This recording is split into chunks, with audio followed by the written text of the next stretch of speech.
For thousands of years, people have moved across the more than 7,000 islands that make up the Philippine archipelago, settling, mixing, trading, and building one of the most linguistically and genetically diverse nations on Earth.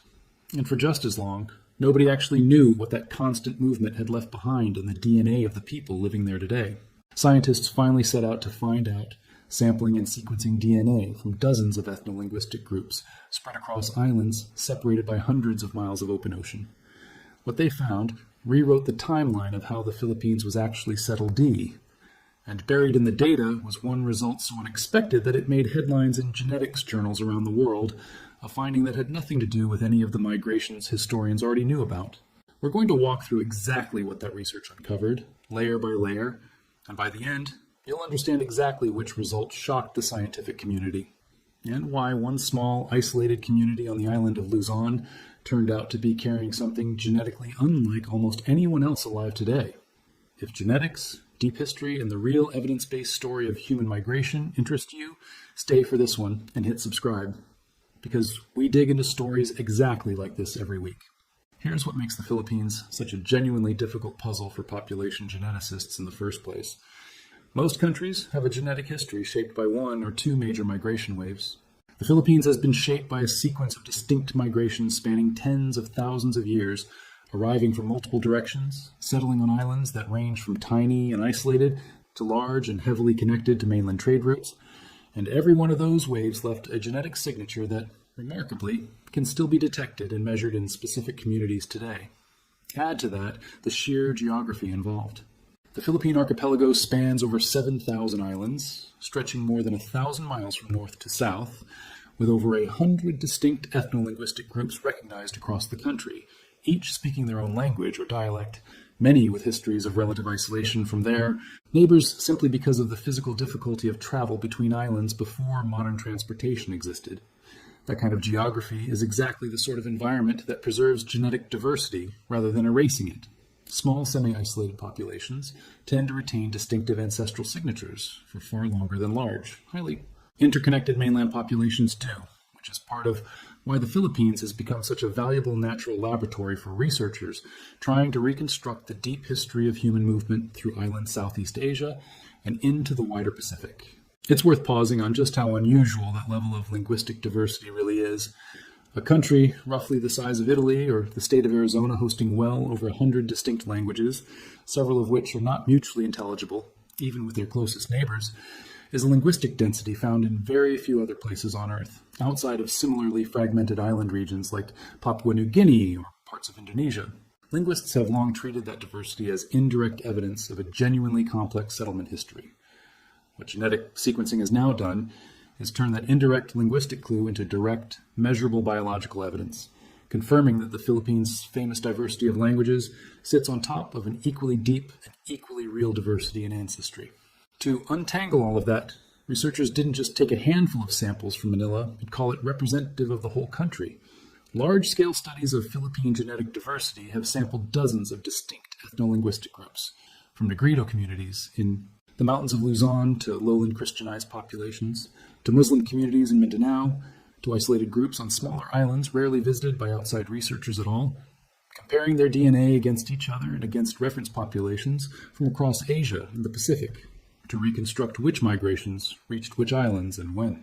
One of the most comprehensive of these efforts, led by researchers including Maximilian Larina, working alongside population geneticists at Uppsala University in Sweden, sequenced and analyzed genome-wide data from well over 100 ethno-linguistic groups across the archipelago, one of the largest and most detailed genetic surveys ever conducted of a single nation's indigenous diversity, and the dataset that ultimately produced the discovery this video is built around.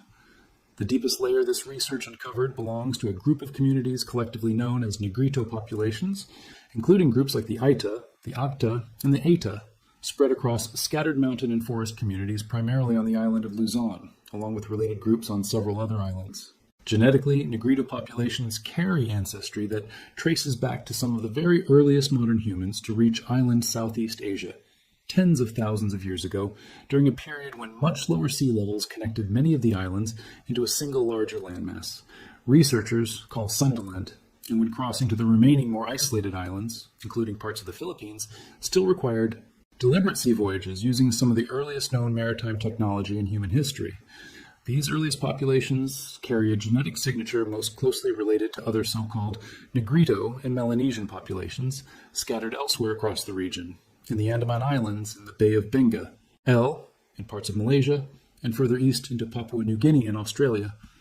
A widely separated string of communities whose shared deep ancestry is one of the clearest genetic fingerprints left behind by that very first wave of modern humans moving out of Africa and along the southern coast of Asia, tens of thousands of years before agriculture, before pottery, before almost anything in the conventional historical record. What's striking is how these communities have survived as genetically distinct populations for so long, even while living in close geographic proximity to much larger neighboring groups for thousands of years. Cultural practices, including patterns of marrying within the community and, in many cases, a semi-nomadic or forest-based lifestyle quite different from the settled agricultural communities that arrived later, appear to have helped preserve these deep ancestral signatures relatively undiluted, even as later migrations swept through the same islands and, in many places, settled in large numbers nearby. That relative isolation is precisely what makes these communities so scientifically valuable today. They function almost like a living archive of the earliest chapter of the archipelago's human history, still readable in their genomes tens of thousands of years later. For a long time, that early layer was assumed to be a relatively simple, singular founding population for the archipelago. Later research has revealed something far more complicated. Evidence that these early Negrito populations weren't one single migration wave, but likely reflect at least 2 or 3 separate early arrivals, arriving at different points over an extended period, each contributing a genetically distinct component that still shows up when comparing different Negrito communities against each other today. Even within this oldest layer of Philippine ancestry, there was already more diversity than a single first settlers narrative could capture. The next major layer arrived far more recently, and it's one of the best documented migrations in Pacific prehistory. Beginning roughly 4,000 to 5,000 years ago, Austronesian-speaking farming populations began expanding out of Taiwan, moving south through the Philippines, before continuing on an extraordinary journey that would eventually carry Austronesian languages and ancestry as far west as Madagascar, off the coast of East Africa, and as far east as Easter Island in the middle of the Pacific Ocean, one of the largest single-language family expansions in human history. The Philippines sat directly on the route where it began. Key archaeological evidence for this expansion is genuinely remarkable to trace. These early Austronesian communities brought with them a distinctive package of technology and practices: rice and other domesticated crops, polished stone tools, and crucially, sophisticated outrigger canoe technology that allowed relatively small groups of settlers to deliberately cross open ocean and colonize island after island in sequence, moving south through the Philippines, then onward through Indonesia, and eventually out across the vast, previously uninhabited stretches of the Pacific. Linguists have been able to reconstruct much of this journey independently, simply by comparing related Austronesian languages spoken today from Taiwan all the way to Hawaii and New Zealand. And the genetic data lines up remarkably closely with what the linguistic family tree had already suggested. This Austronesian expansion didn't erase the older Negrito populations already living across the islands. Instead, genetic data shows a pattern of admixture. Incoming Austronesian farmers mixing with existing local populations to varying degrees depending on the region, producing the majority lowland Filipino genetic profile recognized today. Profile that carries substantial East Asian-related ancestry from that Taiwanese origin expansion, layered on top of and mixed with the much older ancestry already present on the islands. The proportion of that mixture varies significantly by region and by community, which is part of why genetic diversity across the Philippines remains so high even today. The archipelago wasn't simply repopulated by the newer arrivals. It was blended unevenly, island by island, over thousands of years. On top of those 2 deep layers sit several more recent, historically documented waves of contact, each leaving its own smaller but measurable genetic trace. Extensive trade contact with South Asia, running for centuries before European contact, left detectable South Asian genetic influence in parts of the archipelago, alongside the loanwords from Sanskrit that still survive in several Philippine languages today, along with cultural and religious influence visible in early Philippine writing systems and political structures that predate any European presence in the region entirely.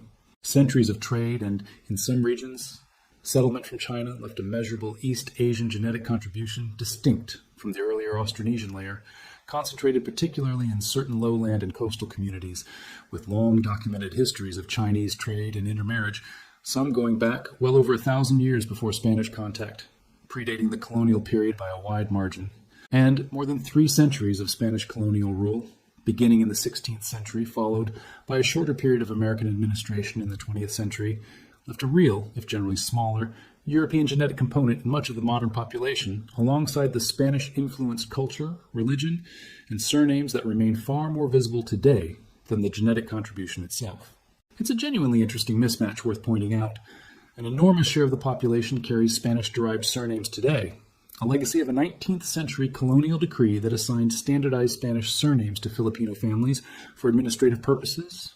Yet the actual genetic contribution from Spanish colonizers, measured directly through DNA, is considerably smaller than the surname pattern alone would suggest. Surnames and genetics, in this specific case, tell 2 genuinely different stories about the same colonial history.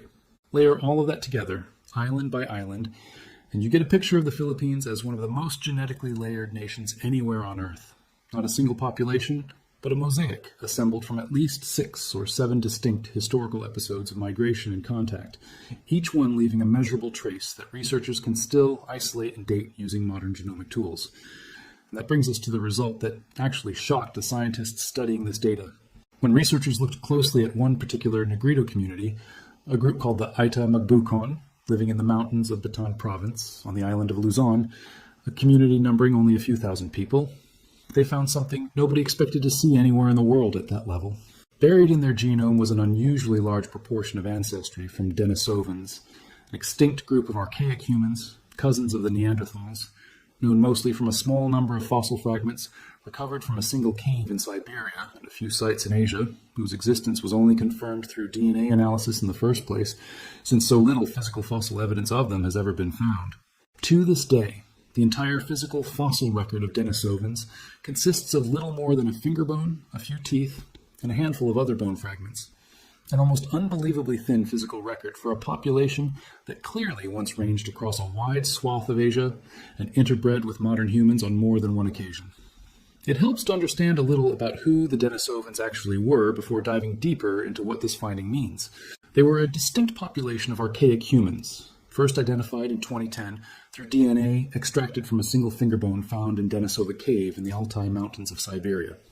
A discovery significant enough that it introduced an entirely new branch of the human family tree to science, one that had been completely unknown from the fossil record until genetics revealed it. Denisovans were closely related to Neanderthals, both descending from a common ancestor that had already split from the lineage leading to modern humans hundreds of thousands of years earlier. But Denisovans appear to have ranged across a different geographic area, spreading through parts of Asia, while Neanderthals occupied much of Europe and the Near East, with the 2 populations occasionally overlapping and even interbreeding with each other in addition to separately interbreeding with modern humans. Most people outside Africa carry some Neanderthal ancestry today, typically around 1 to 2% of their genome, a legacy of interbreeding that happened as early modern humans expanded out of Africa and into Neanderthal territory in the Near East and Europe. Denisovan ancestry is rarer and far more geographically concentrated, showing up at meaningful levels almost exclusively in populations with ancestry tracing through South and Southeast Asia and into the Pacific, which is exactly the region the Philippines sits at the crossroads of, and exactly why this particular archipelago turned out to hold such a significant piece of the Denisovan story.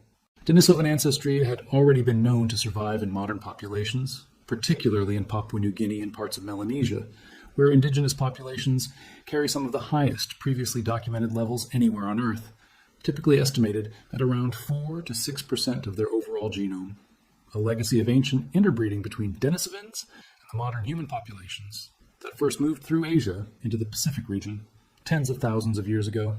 That Papuan figure had stood as the benchmark, the highest confirmed level of Denisovan ancestry in any living population for years, cited repeatedly across the scientific literature as essentially the ceiling for how much of this particular archaic ancestry could plausibly survive in a modern genome. What researchers didn't expect was to find a Philippine population carrying an even higher level of Denisovan ancestry than those previously identified record holders in Papua New Guinea. But that's exactly what the data showed. The Aita Magbukon community turned out to carry the highest documented level of Denisovan ancestry of any population studied anywhere in the world, even edging out the Papuan populations that had held that distinction for years. In other words, modern humans and Denisovans likely interbred more than once in more than one place, as modern humans spread through this region tens of thousands of years ago, rather than through one single shared ancestral event, common to every population that carries Denisovan DNA today. Think about what that actually implies. Denisovans, a population known to science almost entirely through a handful of bone and tooth fragments and the DNA extracted from them, were apparently living and interbreeding with modern humans across a wider stretch of island Southeast Asia, and on more than one separate occasion, than the existing fossil record had ever suggested was possible. The Aita Magbukon result didn't just set a new record for Denisovan ancestry, it suggested that the actual history of contact between modern humans and Denisovans in this part of the world was more frequent and more geographically spread out than anyone studying the sparse fossil evidence alone could have reconstructed. There's a reason this particular finding required modern DNA sequencing to uncover at all and couldn't have been guessed from archaeology alone. Denisovans left almost no recognizable skeletal trace across island Southeast Asia. No cave site in the Philippines has ever produced a confirmed Denisovan fossil, and the region as a whole has produced remarkably little direct archaic human fossil evidence of any kind compared to sites in Europe or mainland Asia. The only reason scientists know Denisovans were ever connected to this specific region at all is that their DNA survived, diluted but still measurably present, inside a living population thousands of generations later. The fossil record went cold. The genome didn't. There's also a practical detail behind how researchers even managed to isolate an ancient archaic signal like this one inside a modern genome. And it's worth understanding, because it's what makes the finding credible rather than speculative. Scientists compare specific segments of a living person's DNA against the sequenced Denisovan reference genome recovered from that finger bone found in Siberia, looking for unusually long, unusually well-matched stretches that are far more likely to reflect actual inherited ancestry than random coincidence. The length and pattern of those matching segments can even help estimate roughly how long ago the interbreeding event happened. Longer, less broken up segments generally point to a more recent event, while shorter, more fragmented segments, worn down by many generations of genetic recombination, point to something further in the past. It's the same fundamental logic used to detect recent versus distant human relatives on a consumer ancestry test, just applied here to a relationship spanning tens of thousands of years and a different branch of the human family tree entirely. It's worth being precise about what this discovery does and doesn't tell us, because good science stays careful about its own limits. An elevated proportion of Denisovan ancestry in one specific community doesn't mean the Aita Magbukon are somehow more primitive or less modern than any other human population alive today. Every detail of that framing would be a serious misunderstanding of what ancient admixture actually represents. All modern humans outside of Africa carry some archaic ancestry, whether Neanderthal, Denisovan, or both, inherited from ordinary interbreeding events that happened as early modern human populations expanded across Eurasia and into the Pacific tens of thousands of years ago. The Aita Magbukon simply carry a larger proportion of one specific archaic component than any other population measured so far. A difference in degree, reflecting a distinct piece of their specific migration history, not a difference in what kind of humans they are today. It's also worth noting that this finding continues to be refined as more populations across the region get sampled.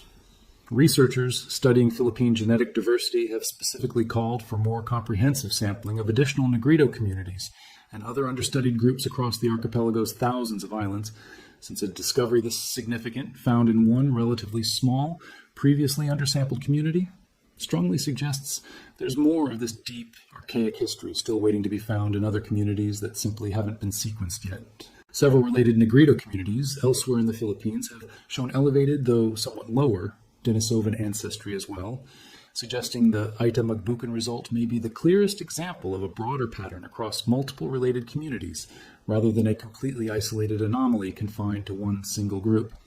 There's also a genuinely interesting layer of continuity worth pointing out here, connecting back to the very first part of the story. The same relative isolation that allowed these Negrito communities to preserve such a distinctive deep ancestral signature from the earliest wave of modern human settlement in the region is very likely the same factor that allowed this unusually high Denisovan signal to survive largely undiluted as well, generation after generation, while it was gradually diluted down to far lower levels in most other populations across Asia and the Pacific through thousands of years of subsequent mixing with newly arriving groups. The isolation that makes these communities such a valuable genetic archive for one chapter of human history turns out to be exactly what preserved this second, entirely unexpected chapter as well.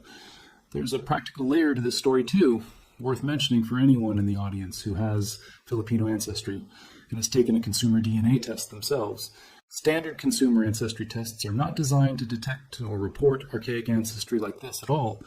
They're built to compare your DNA against modern reference populations, not against a Siberian archaic human genome.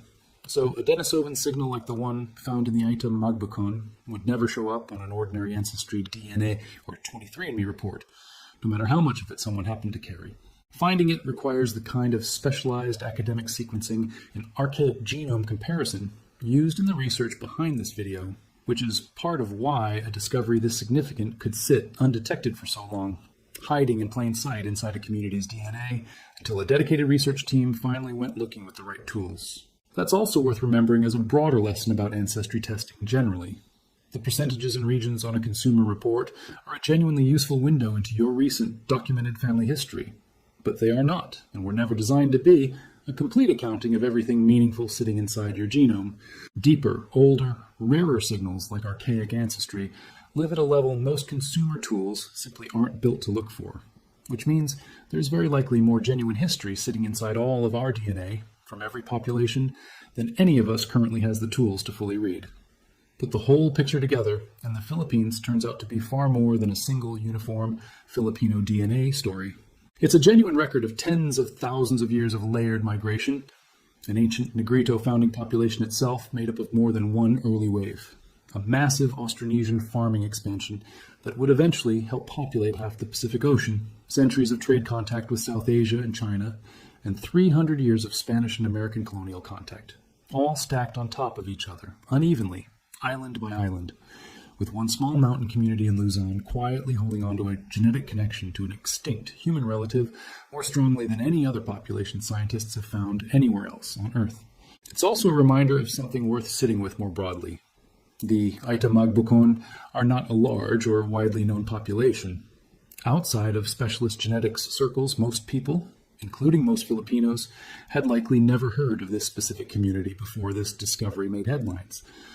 And yet, this one small group, numbering only a few thousand people, turned out to be sitting on a piece of deep human history more significant than what's been found in populations numbering in the millions. That's a pattern worth remembering the next time a small or isolated community gets mentioned in passing in a documentary or a history class. Genetic isolation, the very thing that can make a community seem peripheral to the mainstream historical narrative, is often exactly what preserves the deepest and rarest pieces of the human story, waiting quietly for the right sequencing technology to finally come along and read it. It also reframes what a phrase like 3,000 islands really means once you follow the genetics all the way down. It isn't just a description of geography. It's a description of thousands of separate semi-isolated genetic experiments, each one shaped by exactly which populations happened to arrive on that particular island, in exactly what order and how much contact followed afterward. And the Aita Magbukan result is a reminder that at least one of those experiments preserved something no other population studied anywhere on Earth has been found to preserve at the same level. Multiply that by every other undersampled community scattered across the archipelago's smaller, harder-to-reach islands, and it becomes clear this discovery is very unlikely to be the last surprise the Philippines' deep genetic history still has waiting to be found. If this changed how you think about the Philippines, or about how much deep, hidden history a single population's DNA can actually hold, tell me in the comments which part surprised you the most. The multiple Negrito founding waves, the scale of the Austronesian expansion, or the Denisovan result nobody saw coming. I read every comment, and it's usually where the next deep dive comes from. That possibility makes the discovery feel less like an ending and more like the opening of a larger chapter. Thousands of islands remain undersampled, and many communities have preserved histories that never entered colonial archives or national textbooks. As sequencing becomes cheaper and research partnerships become community-led, scientists may uncover additional Denisovan signals, unknown migration routes, or genetic connections linking islands that appear isolated on modern maps. The next major finding may come from another small population whose history has been overlooked for generations. In the Philippines, the deepest evidence may still be living inside people science has barely begun to study. And if you want more of the real, evidence-based story behind the world's most surprising ancestral discoveries, subscribe now. We're just getting started.